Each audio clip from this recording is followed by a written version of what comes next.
Bueno, yo no sé si al final Naciones Unidas y el gobierno van a llegar a un acuerdo para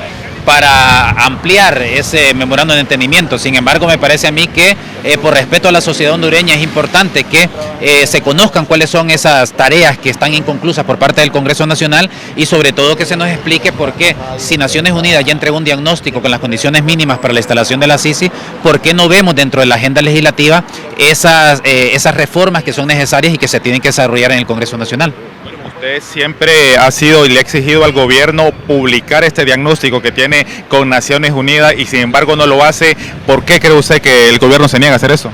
Eso es lo que no entendemos, pero creo yo que además del gobierno de Naciones Unidas tiene que dar una explicación, porque el gobierno siempre está diciendo que las negociaciones se hacen de manera confidencial porque es Naciones Unidas la que lo pide, pero tampoco de Naciones Unidas hay como claridad o contundencia para decir es cierto lo que dice el gobierno o no. A mí me parece que lo más responsable y lo más ideal es que cuando dos partes están negociando un convenio tan importante, lo lógico es que una vez que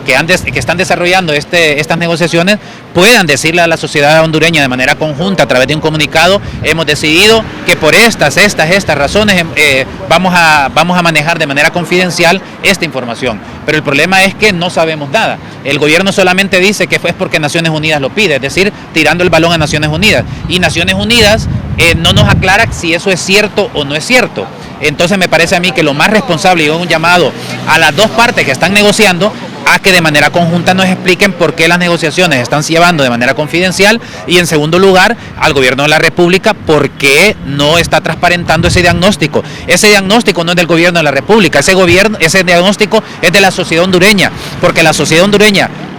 requiere conocer cuáles son las condiciones mínimas, quiénes son los actores responsables de desarrollar esas reformas para que como sociedad podamos señalar, podamos presionar, podamos incidir. A pesar de este panorama, ¿usted todavía tiene confianza de que la Sisi pueda llegar al país? En ese sentido, ¿cree que la ONU se prestaría a enviar esa misión internacional si no se cumplen estos 27 compromisos? Mire, Naciones Unidas ha sido clara: si no se cumplen las condiciones mínimas, son mínimas, obviamente la Sisi no se va a instalar. En ese sentido,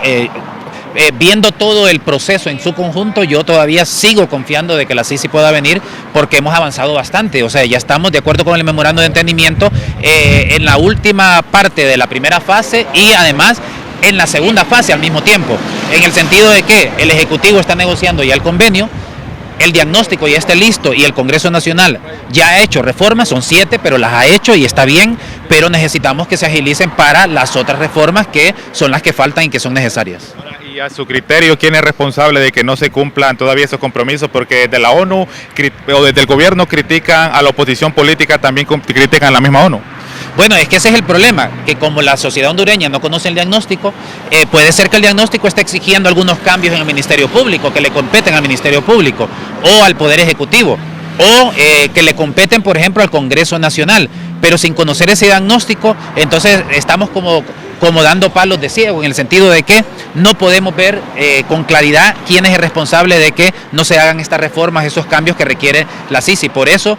creo yo que debemos de seguir insistiendo en la necesidad de transparentar el proceso y de que la sociedad hondureña conozca el diagnóstico y que en el Congreso Nacional, si acusan a la oposición política de no querer avanzar en este tipo de reformas, que incluyan las reformas en la agenda legislativa y que sea pública ese debate y que conozcamos quiénes son los diputados y diputadas que votan en contra de estas reformas.